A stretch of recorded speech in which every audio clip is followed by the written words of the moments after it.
There is a moment almost every person has lived through where you could feel yourself shrinking, texting back too fast, agreeing too easily, staying too long, tolerating what you swore you never would, bending yourself into uncomfortable shapes just to keep access to someone who was giving you less and less. And the harder you tried, the less it seemed to matter. That voice in the back of your mind kept asking, "Why does this get worse the more I give?" That voice was asking exactly the right question, and the answer, the one the ancient Stoics understood 2,000 years before modern psychology gave it a name, is what this entire video is about.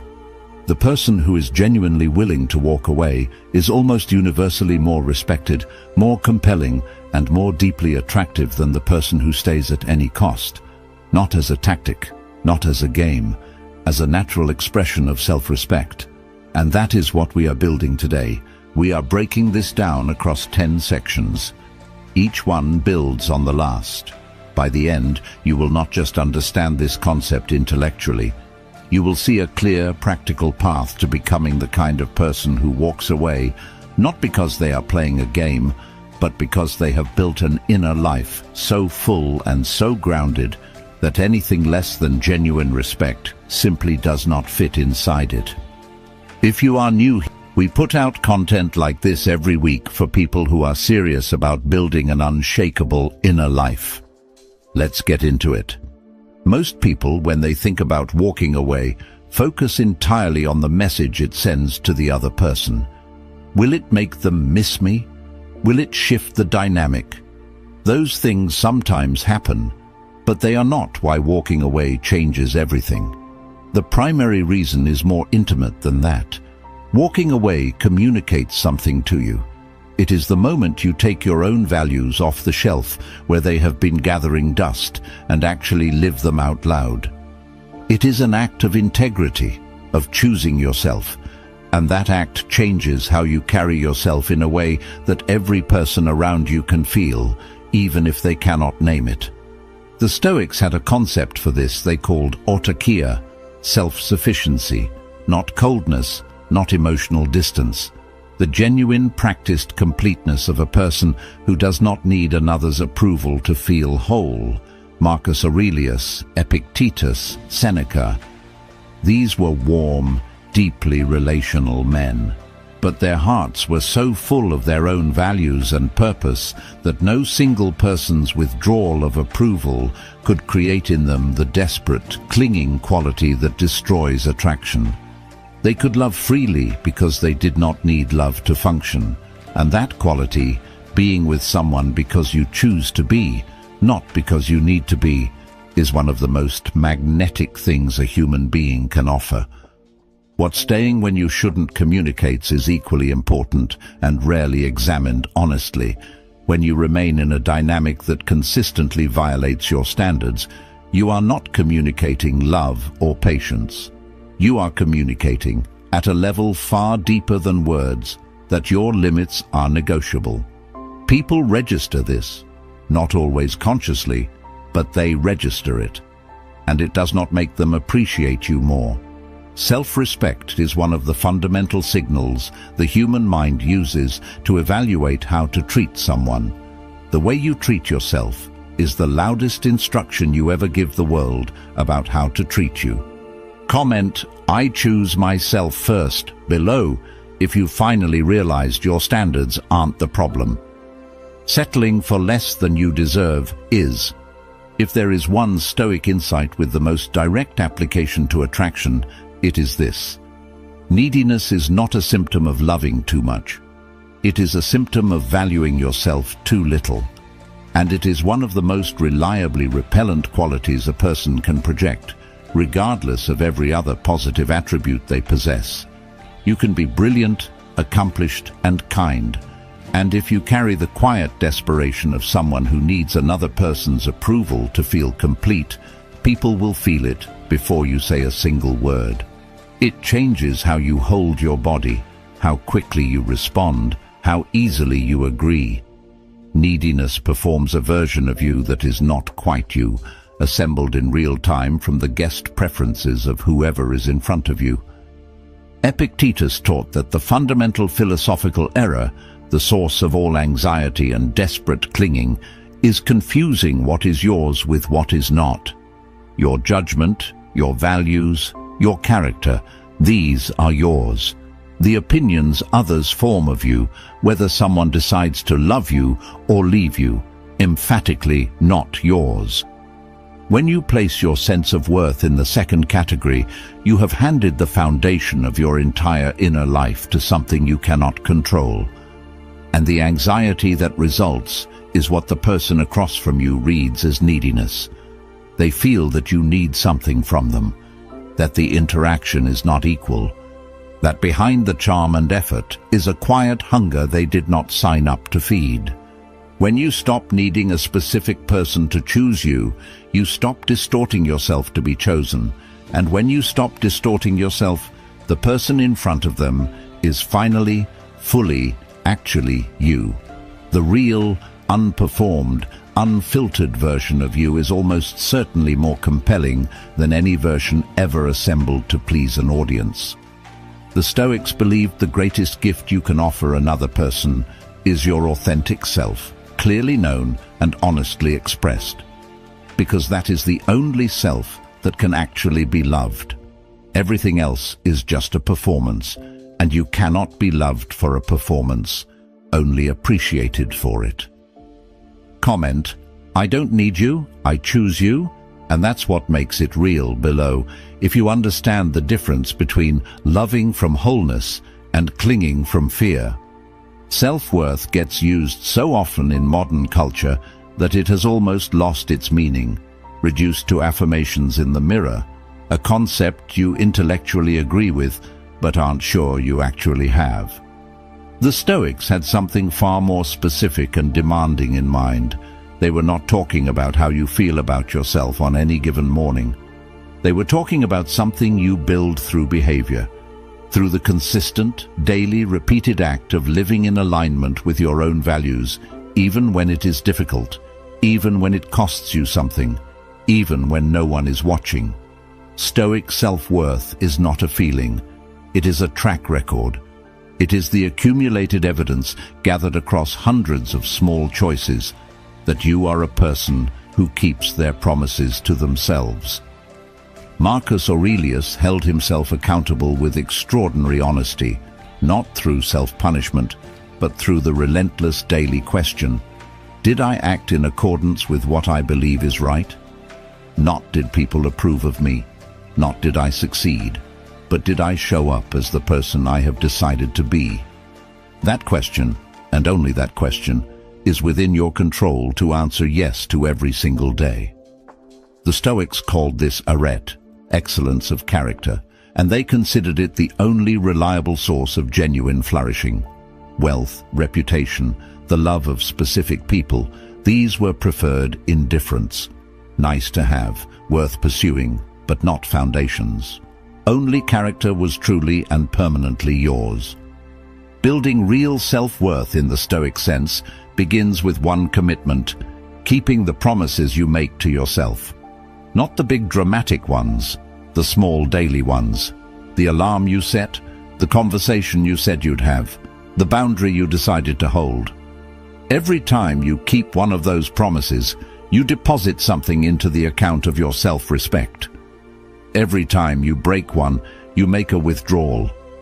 Over time, the balance in that account is what people feel when they are in your presence. Not your words about your worth, not your claims. The actual result of how consistently you have treated yourself as someone worth keeping promises to. Comment: I keep every promise I make to myself below if you're done waiting for someone else to show you your worth. One of the deepest fears that stops people from holding their standards is the fear that having them will drive people away.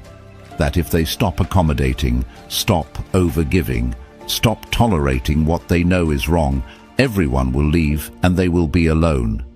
This fear is understandable. It is also almost entirely backwards. When you raise your standards and hold them consistently, you do lose some people, but the people you lose are specifically the ones who were benefiting from your lack of standards, and the people who remain, revealed and strengthened by your willingness to hold your ground, are the ones who were drawn to you for the right reasons. Standards are not a filter that drives people away from you. They are a filter that drives the wrong people away from you. Seneca wrote about genuine friendship as one of the highest goods available in a human life, and his standard was demanding precisely because he understood its value. He was not interested in connection built around convenience or mutual flattery. He wanted friendship between people of good character who knew each other truly, challenged each other honestly, and chose each other freely, not from need, but from genuine recognition. Applied to relationships, this means you are not trying to attract as many people as possible. You are trying to attract the right people, those capable of recognizing and valuing what you actually are. And those people are specifically drawn to groundedness, standards, and the willingness to walk away. The person who holds their standards within a relationship, who continues to express their genuine needs and limits, who names what is not working and walks away from specific dynamics even when it causes discomfort, is the person whose presence continues to be valued rather than taken for granted. When you consistently fold, you gradually train the people around you to stop taking your preferences seriously. Not through malice, but through the simple psychological mechanism of learning what is and is not a real boundary. When everything is negotiable, nothing is respected. When you hold a standard genuinely and consistently, you teach the people in your life to take you seriously. And being taken seriously is the foundation on which real love is built. Comment: the right people don't leave when you have standards. The wrong ones do, below if holding your ground has already shown you who was really in your corner. One of the most common misunderstandings of Stoic philosophy is the idea that detachment means not caring, that the Stoic is someone who has closed themselves off from feeling, from wanting, from the vulnerability of genuine connection. This is the opposite of what the Stoics taught and lived. The Stoic practice of non-attachment is not about caring less. It is about caring differently, with full investment in what is within your control and genuine peace about what is not. You give everything you have to the relationship, to the work, to the person, and then you release the outcome. That combination, maximum effort plus genuine non-attachment to result, is not passivity. It is the most advanced form of engaged action, because it is action completely free of the fear that compromises it. Epictetus described love with extraordinary clarity. The person who loves freely, without the desperate grip of attachment, loves more completely than the person who clings, because they are genuinely present with what is, rather than anxiously managing what might be lost. When you are not terrified of losing someone, you stop monitoring them and start actually being with them. When you are not performing to secure their continued approval, you start genuinely expressing yourself. The entire quality of the connection transforms. What was anxious and managed becomes easy and real, and ease and realness are what people stay for, not for the performance, not for the accommodation, but for the genuine human being who showed up fully and trusted them with that. Walking away, understood through this lens, is not a rejection of love. It is an expression of it, specifically of self-love, which the Stoics considered a prerequisite for loving anyone else well. You cannot give freely from an empty account. You cannot be genuinely present with another person when your own sense of worth is riding on how they respond to you. The willingness to walk away, the genuine grounded knowledge that you will be okay either way, is what allows you to stop performing and start connecting. It is the foundation of every form of real intimacy, not the threat of leaving, the peace of knowing you could. Comment: I love freely because I'm not afraid to lose below. If you've learned that real love only lives where there's real freedom. The Stoics were deeply suspicious of unnecessary speech, not because they were antisocial, but because they understood something most people miss entirely. Every time you over-explain, overshare, or overperform, you are handing people a detailed map of exactly how to manage you. Epictetus had a rule. Before speaking, ask whether what you are about to say is true, necessary, and whether it improves the situation. If the answer to any of those is no, the discipline is silence. In the context of attraction, this discipline has an almost immediate and dramatic effect on how you are perceived. The person who speaks deliberately, who does not rush to fill silences, does not over-justify their choices, does not explain their boundaries, projects a quality of inner depth that is genuinely compelling. There is a specific dynamic this creates in potential connection that most people have never examined. When you stop volunteering information about your fears, your insecurities, your hopes for where this is going, when you are genuinely present and engaged, but not broadcasting your internal state, the person across from you becomes curious. Not because you are being strategic, because mystery is real, because depth that is not immediately visible is more interesting than depth that is immediately exhausted. The Stoic discipline of silence is not about being withholding or cold.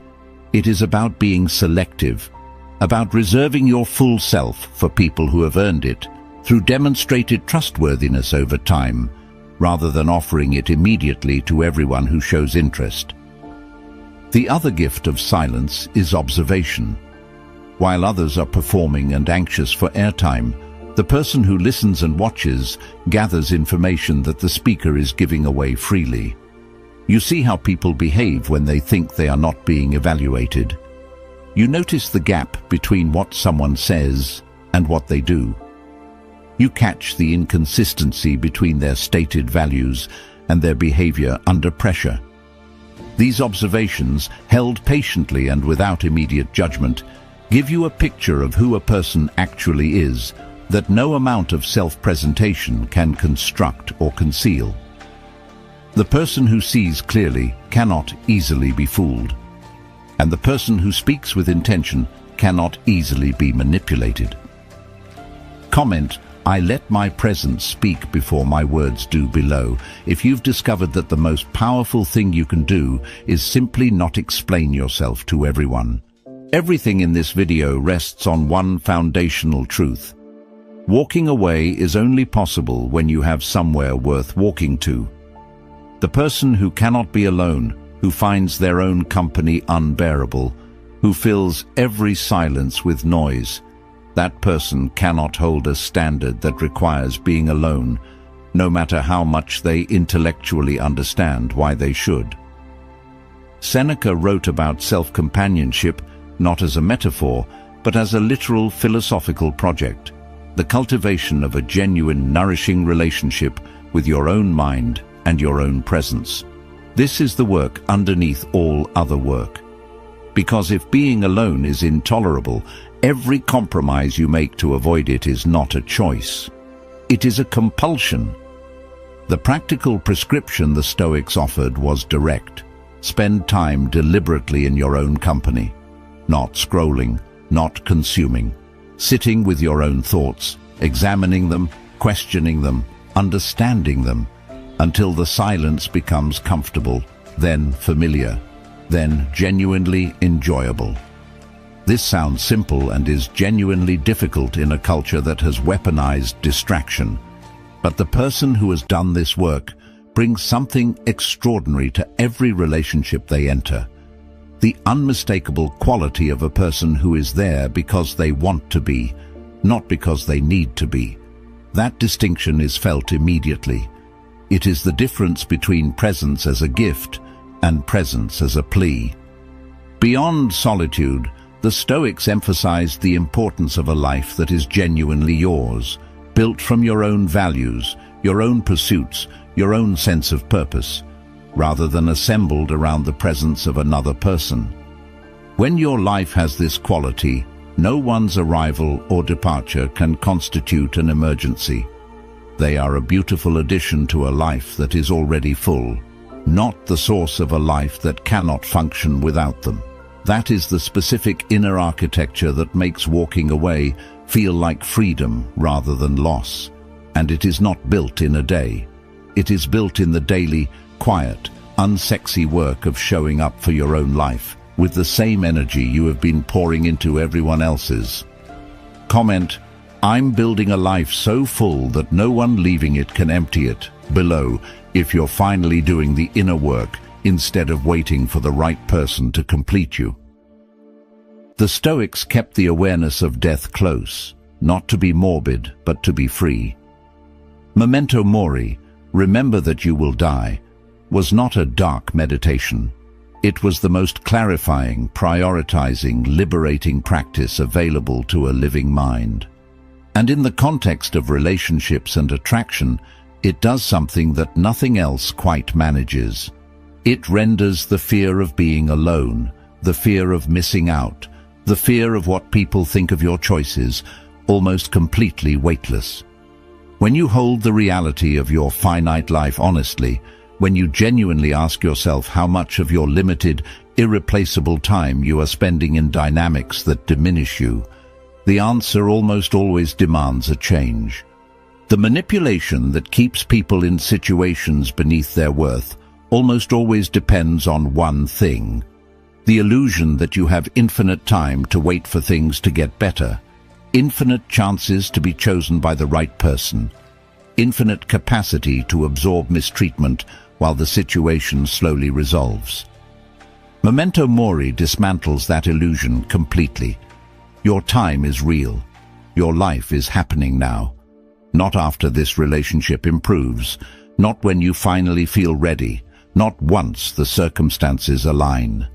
Right now, today, in every dynamic you are choosing to stay in. The awareness of death creates urgency. Not anxious urgency, but the clear, calm urgency of a person who knows their time is finite and has decided to spend it deliberately. Marcus Aurelius returned to this awareness constantly, not with despair, but with gratitude and intention. He wrote, "Confine yourself to the present, not the imagined future where the person changes, not the reconstructed past where things were better. The present, the actual reality of the dynamic as it exists today. Is this how you want to spend the hours of your one life?" The Stoics believed that question, asked honestly and regularly, has a way of clarifying choices with extraordinary sharpness.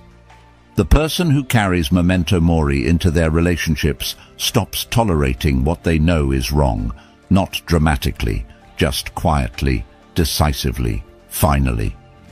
Comment, "My time is too valuable to spend it where I'm not valued," below if you've stopped pretending you have forever to wait for people to treat you right. Marcus Aurelius wrote about what he called the inner citadel, the inviolable sanctuary of your own mind, your own judgment, your own values, that no external force could enter without your permission. The person who has built a genuine inner citadel does not need approval to feel stable, does not need validation to feel worthy, does not need to be chosen to feel complete. And because they need none of those things, they cannot be destabilized by the withdrawal of any of them. You cannot rattle a person who is entirely at home in themselves. And there is almost nothing more compelling than a person who cannot be rattled. Building the inner citadel is not a dramatic project. It is a daily one.